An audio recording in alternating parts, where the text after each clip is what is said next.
Welcome to Never Again is Now, a podcast about anti-Semitism. I am Evelyn Marcus. And I am Phyllis Zimbler Miller. Jews everywhere in the world are facing accusations of Israel and negative feelings towards Jews. Today, we interview a leading and inspiring defender of Israel and the Jewish people's right to safety, equality, and self-determination in their ancestral homeland. Avi Abraham Ben Lolo is a prominent Canadian expert in Holocaust studies and countering anti-Semitism. He published a book after October 7 titled Never Surrender: Countering Denial, Distortion, and Complicity. Avi is the founder and CEO of the Abraham Global Peace Initiative that promotes human rights, and he is a featured media personality. Avi, welcome. It's wonderful to have you at our show. Thank you. It's an honor to be here. So, in your book, you address the denial, distortion, and complicity of the world regarding October 7. Could you give us some examples of that? Well, immediately after October the 7th, what we saw was really, rather than a world that came together with Israel sustainably, and I'll explain what I mean by that sustainably, we saw a world that actually almost immediately turned against Israel. Israel, of course, did have the initial sympathy as expected, and as many of us predicted, of course, that changed.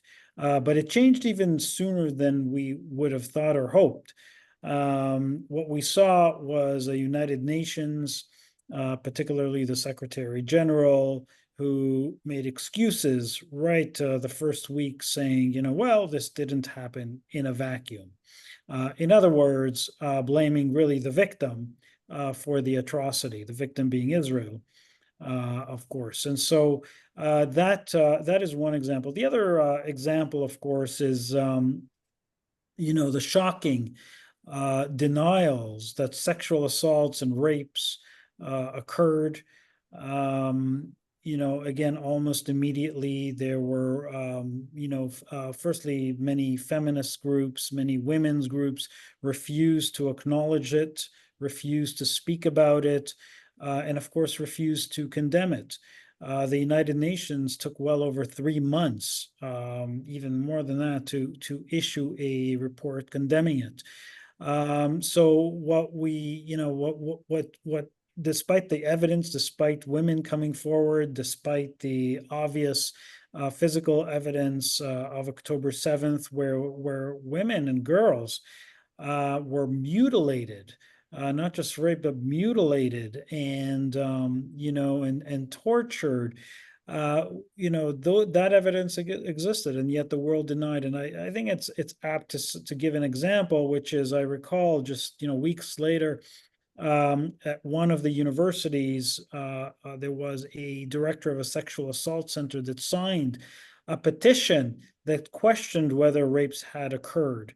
And then I wrote a letter to the dean and the members there of the executives, of course, contesting this, and she was terminated later that day. But that was one of numerous examples that took place about that were involved in denial and complicity. And so, the world over, still we see videos.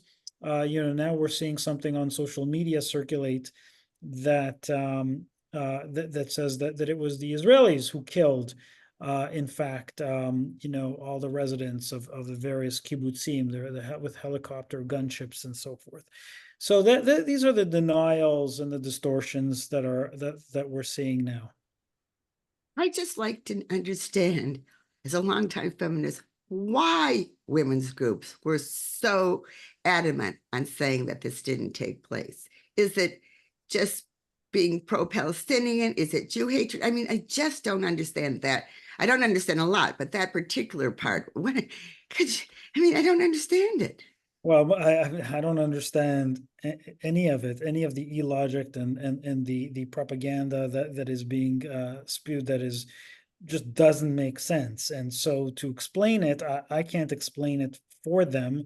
When you have women coming forward, and we've been taught all these years that if a woman comes forward and says, then you take her word. And so, for them to not take the word and not make a statement and not speak out, is shocking. And so you can only reason and rational, that it's pure anti-Semitism, that they'll take everyone into account except for the Jews, because this happened to Jews, then it doesn't matter, it doesn't count.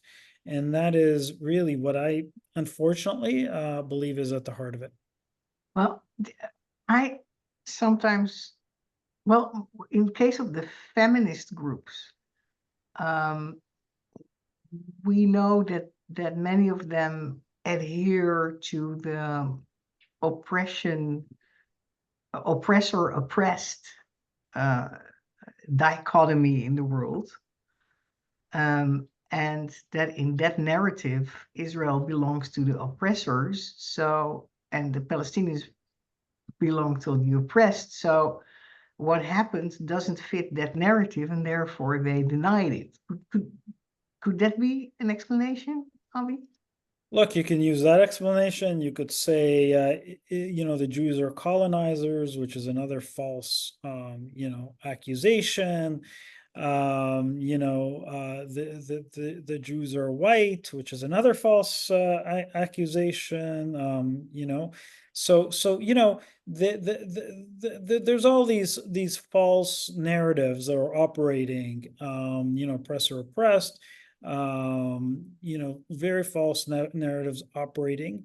It could go into their psyche, but when you look at just a basic piece of information, if you just look at it in a basic framework and say, Jewish girls and women were raped, condemn it. It's not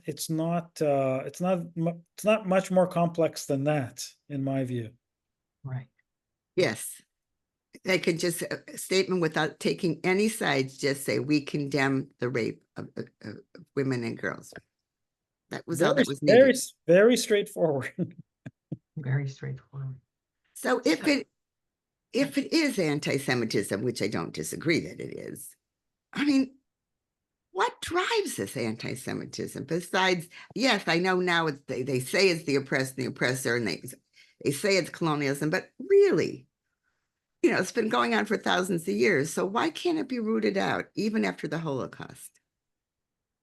Look, we've been struggling, obviously, as Jews with anti-Semitism. We all know this, for well over 2,000 years. It's going to be with us forever. It's just something that we cannot rule out. I was just talking to a friend of mine just the other day, Theodore Herzl. We think that it's in our own generation, this is what's going on, but in every generation, it's what's going on. Theodore Herzl, of course, faced it directly as were the Jews of the time, and he realizes only one solution, which I agree with wholeheartedly, which is having a state of Israel as the answer to anti-Semitism. And so, we know this to be true. Anti-Semitism is a virus that changes all the time, that manifests differently in different places all the time and throughout the ages. And unfortunately now, the Jewish state is really the embodiment of the Jewish people, and the anti-Semitism is now being thrown at it. I think the anti-Semitism today, because it's global, is much more virulent than it was in even Nazi Germany, if you think about it. And Nazi Germany, of course, was able to commit the greatest genocide in history. But when you look at the anti-Semitism, given the social media, which wasn't available to Nazi Germany at the time, although he was the first person to use media in such an effective way. Yes, I've seen some of that propaganda. Pretty. Yeah. So, and that propaganda is actually being recycled into today. And so, we are dealing with a strain of anti-Semitism today that is extraordinarily dangerous, much more prolific and accepted worldwide. When you look at North America, you look at South America, and you look at Europe, of course, just much more prolific than it ever was and much more dangerous than it ever was. The good news around it, I think, is that there's more fighters. There's more fighters against it. If it wasn't for us, people like us doing these things, for politicians, for community leaders, for many, many, many others, we would be in a far more dangerous place as Jews than ever before. But there are many of us, Jews and non-Jews and our allies, that are fighting against it. And that's allowing us to push it back. Can you imagine if we just weren't doing that? Even though the rates are higher, in some places by 300% than ever before, in every major city that does a survey, the anti-Semitism is at the highest levels in comparison to any other religious or ethnic or racial group. So we know that right now it's at the highest point ever since the Holocaust. We're able to push back on it hard, but it is at a very, very dangerous point where we're very close to serious violence in many, many different hotspots, and we've already seen that violence erupt. And so you say we are. The good news is that we are in a better place to fight back than we were during the Holocaust, for instance. Yes. What is it that is effective in fighting back? Mm.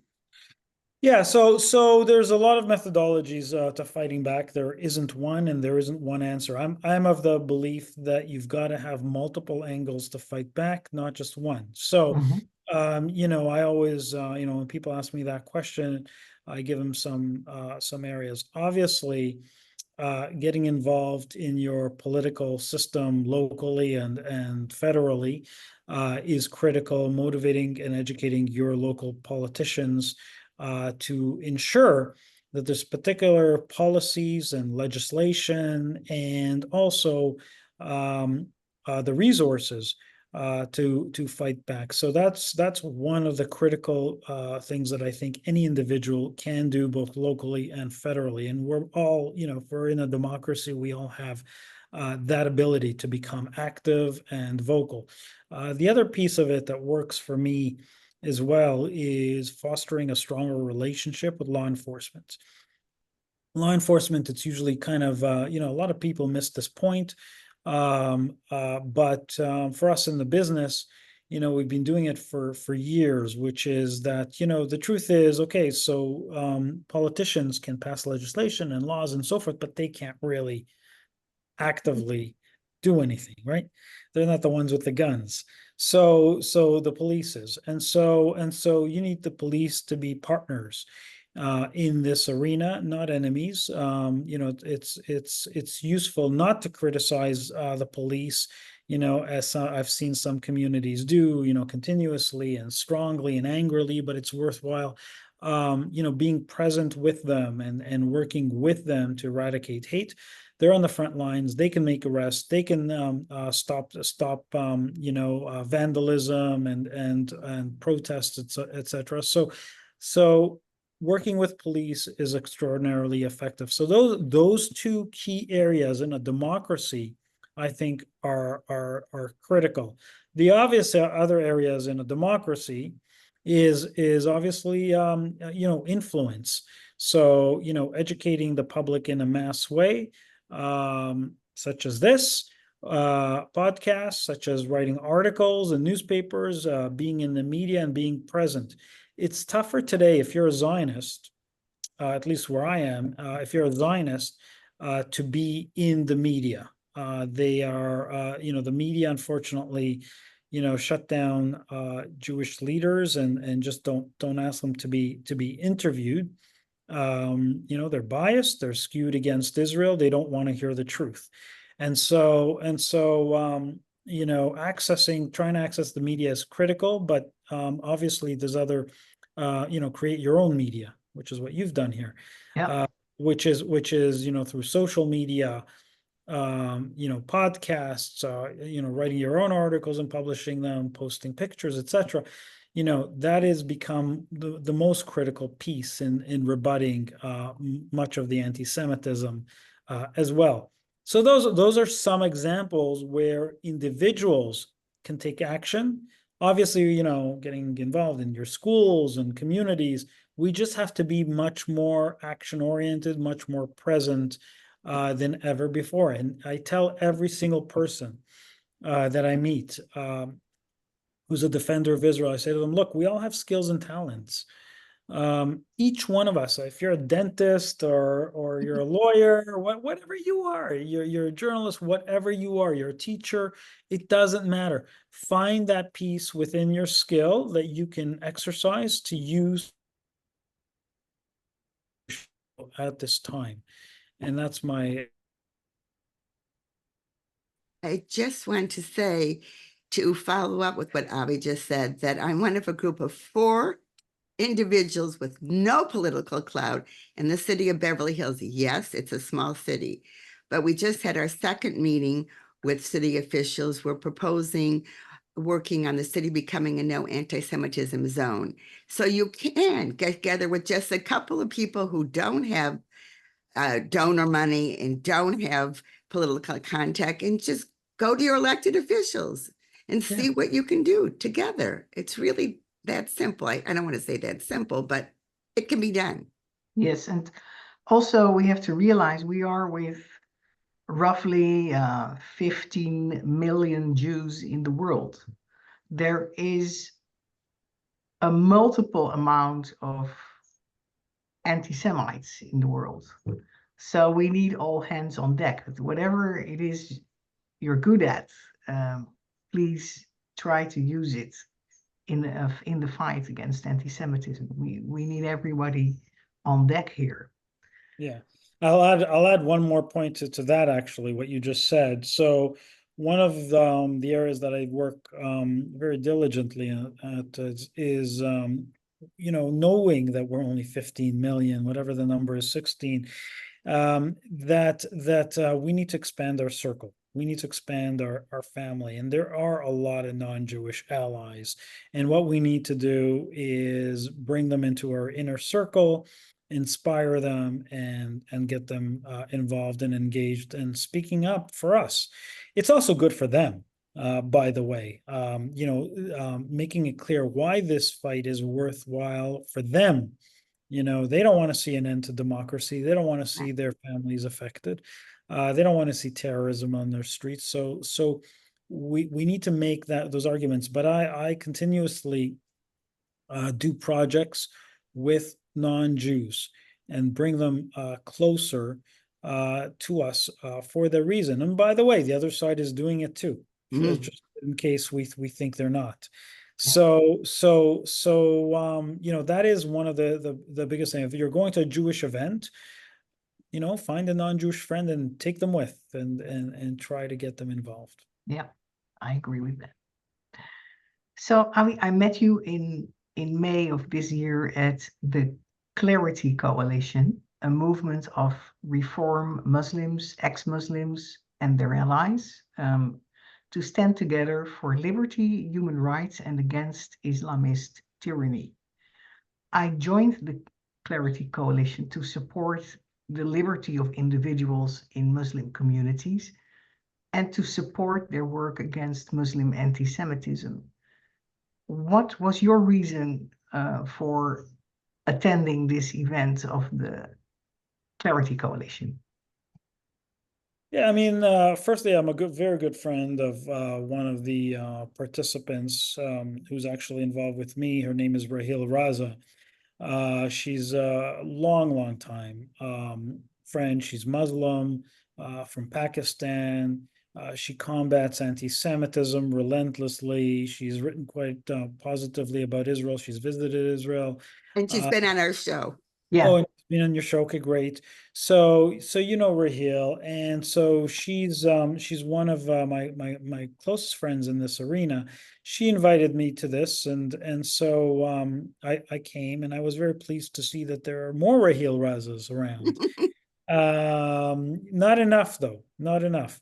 So, you know, for me, that's important to inspire and help and try to reinforce messages of people like Rahil, who who are trying to challenge radical Islam. And we know that it's radical Islam, the Muslim Brotherhood and the ideology that is emanating from Iran, especially, and now has fed into Hezbollah, into Hamas, into other terrorist groups.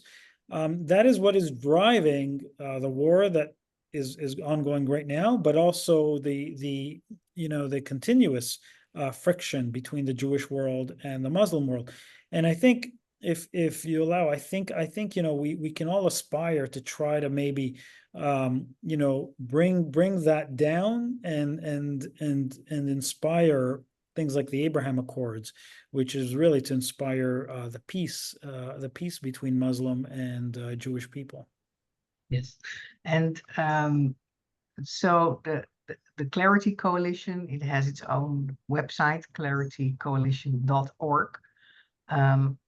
I would recommend everybody to check it out, because there we find allies to fight anti-Semitism in the Muslim world, which has an overrepresentation of anti-Semitism and also the most dangerous forms of anti-Semitism.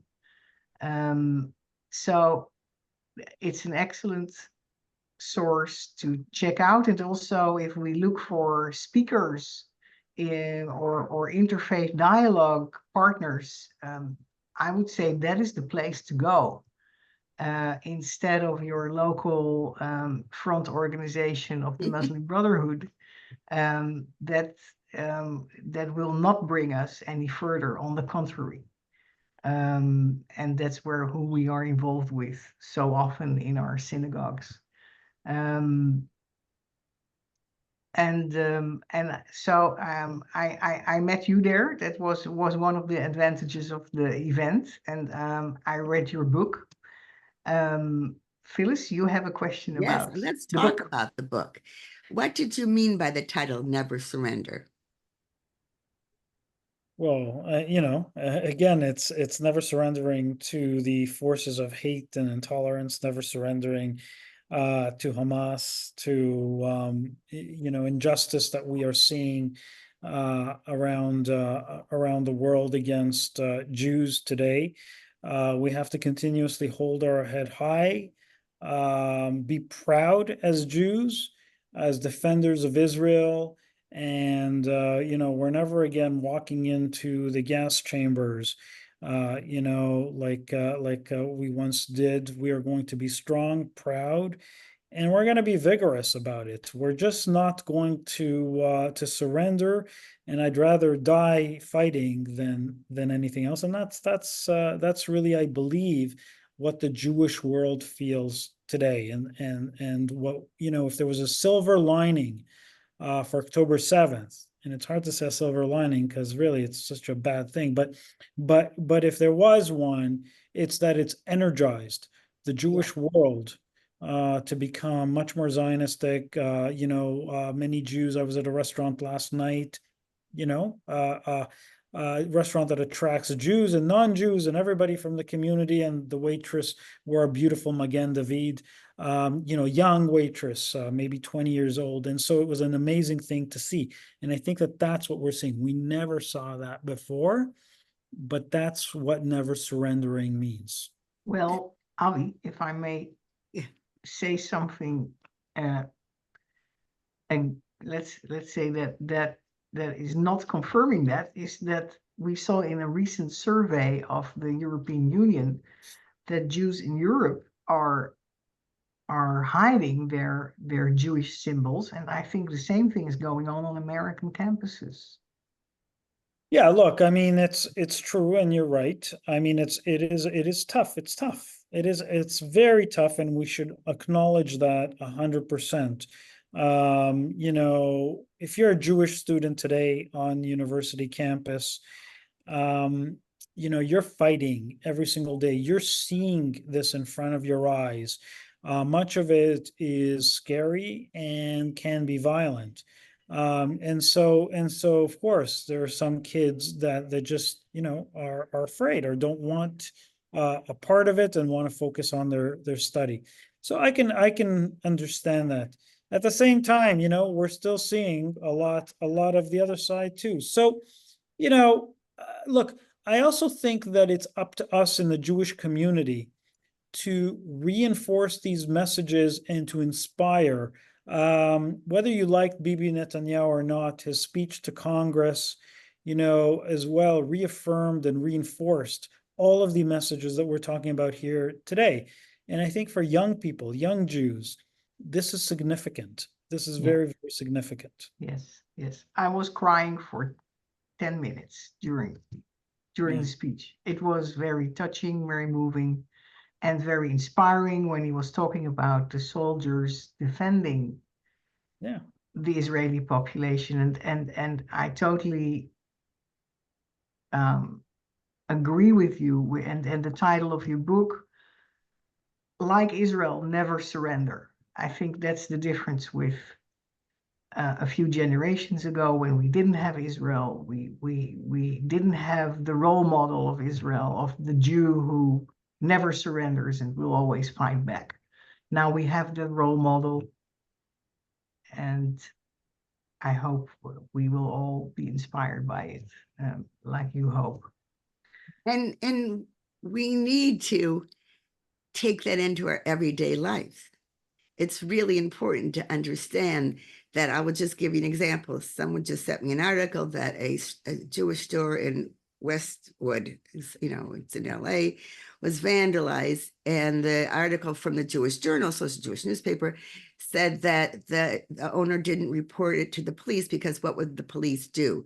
Well, the thing that we've been trying to tell our listeners in various programs is that the police compile intelligence reports. And yes, they may not come out and look at that jewelry store's, debris, but it goes into a report in which it's very important that we all report it to local law enforcement or whatever the number is. And that's what I think that American Jews, can't speak for anyone else, and I'm even perhaps shouldn't speak for American Jews, that we do surrender. We say, oh, it's vandalism. I'm not impugning this woman, the owner, but it's vandalism. I'll call my insurance company. No, we have to report it so that it goes in. We have to do other things. I think it's very important for all of I us. agree. I agree. It's important to report. It's important for the police to tabulate it and to put linkages together, and collect data and video. And look, if there isn't an arrest, this is how police works. Actually, if there isn't an immediate arrest, it'll come down the line at some point, and once they put all the pieces together.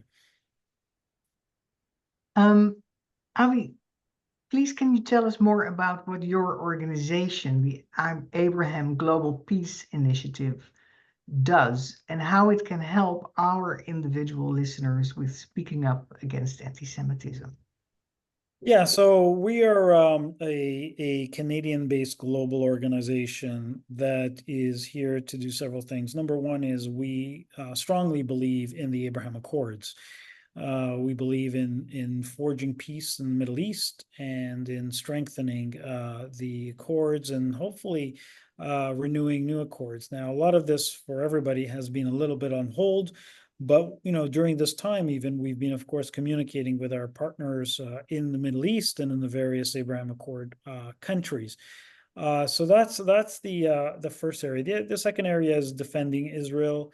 We're strong defenders of democracy, and we believe that, of course, that includes Israel as a democracy. And so we are continuously and vigilantly producing reports and articles and speaking to the media in support of Israel. We have some projects in Israel, including we just actually honored 13 Bedouins who rescued hundreds of Jewish kids from the Nova Party. We as well have a program where we visit soldiers in hospitals and so forth. So, to help them with the war front. And we also, in that context, we also produced now two documentaries relating to Israel, one before the war. So it's a little bit more optimistic, actually, about the good old days of Israel. And then the second one we produced just weeks after the October 7th massacre, called the end of the Innocents. And of course, that was really done because of all the denials that we were seeing coming out. We wanted to be on the ground, collect witness testimony. If there's one lesson, again, we're also a Holocaust-related organization. If there's one lesson we can take from the Holocaust, which is that the denials and the distortions, we can apply the same concepts to after October 7th, because it's going to be long with us, the denials and distortions. So combating that through a lot of media, documentaries, reports. We work closely with non-Jewish communities. We work closely with police. We do stuff at the United Nations. So very internationally based, but also very local based too. With, I don't know. I know that where you are, there's quite a bit of anti-Semitism.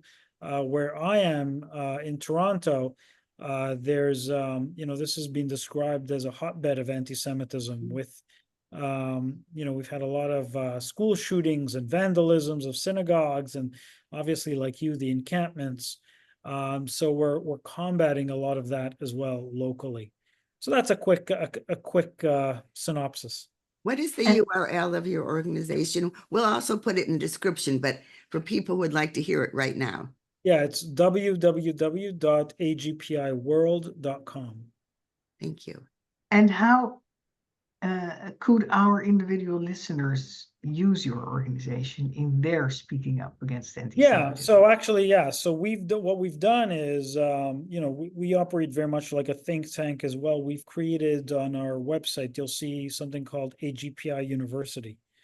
So, it just provides a lot of resources and materials, videos, and such to give people, the awareness, the tools to speak and to send out. And that's really the key thing. People need information, legitimate information. We also put up a lot of video testimonies from our interviews on the ground in Israel, where someone can go and, again, watch a testimony, send it to someone who maybe says, I don't believe it. So there's a lot there. Yes, we try to fight a kind of anti-Semitism that is using our democratic system to use even undemocratic methods, like canceling Zionist people and attacking even students and stuff like that. And the way to fight back is with our democratic system, with democratic tools. And so what your organization provides to us, educational tools, informational tools, is very important for us to use in our fighting back, that, where we need everybody involved. Yeah, we've done reports on UNRWA as an example, which is a major problem, as you know. Or reports on terrorism. We've got global report, annual report on anti-Semitism. So there's a lot there, actually, for anybody that wants to learn more. Yes, and also we need, where we cannot fight back as individuals, but we need law enforcement to do it. You said such an important thing. Ally with law enforcement, support law enforcement, support an organization, maybe like the Simon Wiesenthal Center, that is training law enforcement to address anti-Semitism. So there is a lot we can do as individuals in a democratic way, and I thank you for all your input to us. You're As welcome. Pleasure. come to the end of the interview, do you have last thoughts that you would like to share? Call to action. Well, I think we spoke a lot about calls to action. I think every single individual can do good in the world and be inspired to do good. We know this. It's in our faith. It's in our religion. Tikkun olam. Anne Frank spoke about it, that you shouldn't waste a single minute before changing the world. So, every single one of us, watching podcasts like this is good, but you actually haven't, or reading my articles is good, but if that's all you're doing, you're not doing enough. You got to now, Exactly. right? Take it a step forward. And so that's what we need to demand of our friends and allies, that everybody take action.